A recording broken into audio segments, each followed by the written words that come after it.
নিজের বিয়ের শপিং নিজে না করতে পারায় তাতে কি হয়েছে, মামার বিয়ের শপিং তো আমি করছি, সাথে করে মামির জন্য যে লেহেঙ্গা কিনছিল সেই লেহেঙ্গাগুলো আমি ট্রায়াল দিয়ে দেখছিলাম। এই সবকিছু নিয়েই থাকছে আজকের ব্লগ। হ্যালো গাইজ, আসসালামু আলাইকুম, welcome to my new blog. আমরা খুব তাড়াহুড়ার মধ্যে বের হয়েছি, তাই বাসা থেকে কিছু না খেতে পেরে গ্রিন হাউসের এই রেস্টুরেন্টটায় ঢুকলাম।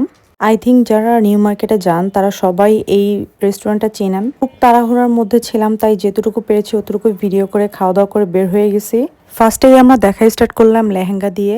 আজকে আমরা খালামণি, মামা, কাজিনরা সবাই মিলে এসেছি বিয়ে শপিং করার জন্য। এই ফার্স্টেই আমরা চাচ্ছিলাম মেয়ের জন্য, মামির জন্য ফার্স্টে লেহেঙ্গা থেকেই শুরু করি। এখানে ইন্ডিয়ান অনেক ভার্সনের লেহেঙ্গা তারা আমাদেরকে দেখাচ্ছিল, গুজরাটি বলেন যাই বলেন, আমার অত নামও মনে নেই। আসলে লেহেঙ্গা হচ্ছে পরার পরে সৌন্দর্যটা ফুটে উঠে, এই জন্য বুঝতে পারছিলাম না যে কোনটা নিব, কারণ সবগুলোই একটা থেকে একটা বেশি সুন্দর লাগছিল আমাদের কাছে। আমি আপনাদেরকে কিছু প্রাইসও মেনশন করছি।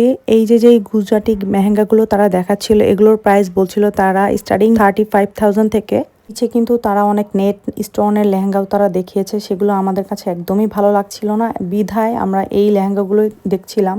এক দোকানে বসেই কিন্তু আমরা 20 থেকে 30টার মতো লেহেঙ্গা দেখি। আমাদের এক একজনের এক একটা মতামত ছিল, দ্যাটস ওয়াই আমরা এই দোকানের কোনো লেহেঙ্গাই পারচেস করতে পারিনি। তারপরেও কিন্তু ওনারা একটার পর একটা লেহেঙ্গা দেখিয়ে যাচ্ছিল। এর আগে পরেও আমরা যে লেহেঙ্গাগুলো দেখি তার মধ্যে এই দোকানটার আমার একটু ভালো লাগছে, দ্যাটস ওয়াই আমরা এখানেই বলছিলাম। বউকে পরলে কেমন লাগবে সেটাই উনি একটু দেখাচ্ছিল যে আসলে কেমন লাগবে। এরপর এই দোকান থেকে চলে যেয়ে আমরা অন্য একটা দোকানে যাই।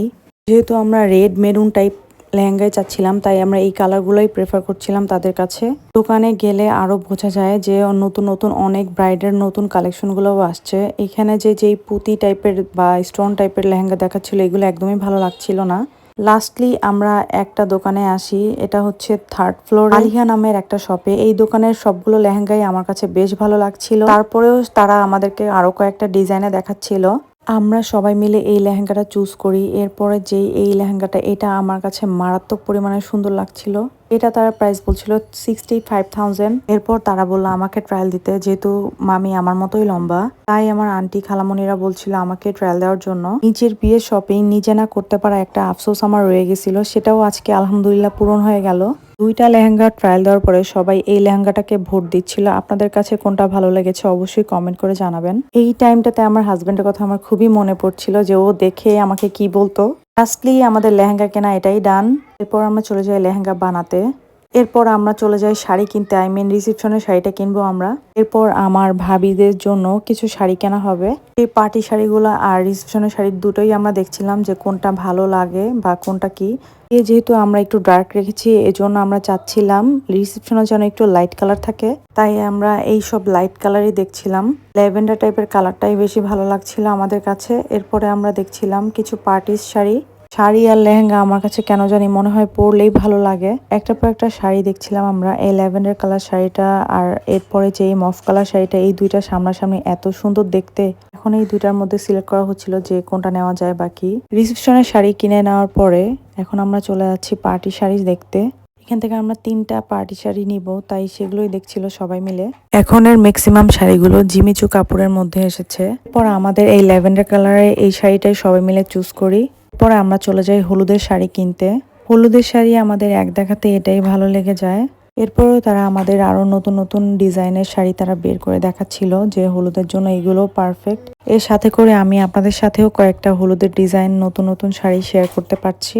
আমাদের সবার ওই শাড়িটাই ভালো লেগে গেছে, এই জন্য আমরা আর টাইম ওয়েস্ট না করে ওই শাড়িটাই নিয়ে নেই। হলুদের শাড়ি কেনা হয়ে যাওয়ার পরে আমরা কিছু ফিরানি শাড়ি নেই। অনেকে ফিরানি শাড়ি বলে, আবার অনেকে বদল শাড়িও বলে।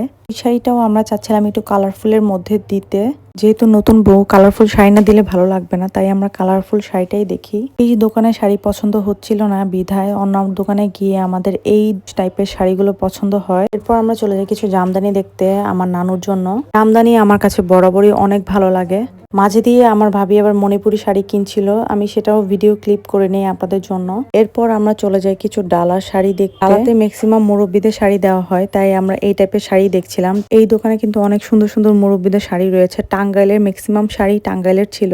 কিছু কিছু সুতি শাড়ি আছে যেগুলো আমাদের বয়সেও ভালো লাগে দেখতে। আসলে শাড়ি বলতেই সুন্দর, হোক সুতি বা অন্য কোনো কাপড়ের। এরপর যে নানুদের জন্য শাড়ি দেখছিলাম ওইগুলো আপনাদের সাথে শেয়ার করছি। ভাই জামদানির কথা কি বলবো, একটা থেকে একটা বেশি সুন্দর। আমার কাছে জামদানি বলতেই ভালো লাগে। এই সি গ্রিনটা মারাত্মক পরিমাণে সুন্দর, দেন এই অ্যাশ ব্রাউনটা, সবগুলো শাড়ি আমার মন চাচ্ছিল যে নিয়ে যাই, কিন্তু প্রাইস রেঞ্জ অনেক হাই ছিল। আমার কাছে এই তিনটা কালারই বেশ ভালো লাগছিল, তো আমরা ডিসাইড করছিলাম কাকে কোনটা দেওয়া যায়। বাকি আমি আপনাদের আরো কিছু জামদানি শাড়ি এখানে দেখাচ্ছি। এগুলো ছিল সুতি জামদানি টাইপের, কিছু ছিল হাফ সিল্ক, কিছু ছিল একদম সুতি। এই শাড়িগুলো কিন্তু অনেক টাইপের কালার ছিল, এগুলো একটা থেকে একটা বেশি সুন্দর, ডিজাইনও ডিফারেন্ট ছিল। এরপর আমরা এখান থেকে 3টা শাড়ি সিলেক্ট করি। আজকের মতো শপিং এখানেই ডান করছি, কারণ এগুলো কিনতে কিনতে আমাদের প্রায় রাত 10টা বেজে গেছিল। ভিডিওটি কেমন লাগলো অবশ্যই কমেন্ট করে জানাবেন, আর কে কোন জায়গা থেকে ভিডিও দেখছেন তাও কমেন্ট করে জানাবেন। আজকের মতো এখানেই বিদায় নিচ্ছি, সে পর্যন্ত সবাই ভালো থাকবেন, সুস্থ থাকবেন, আল্লাহ হাফেজ।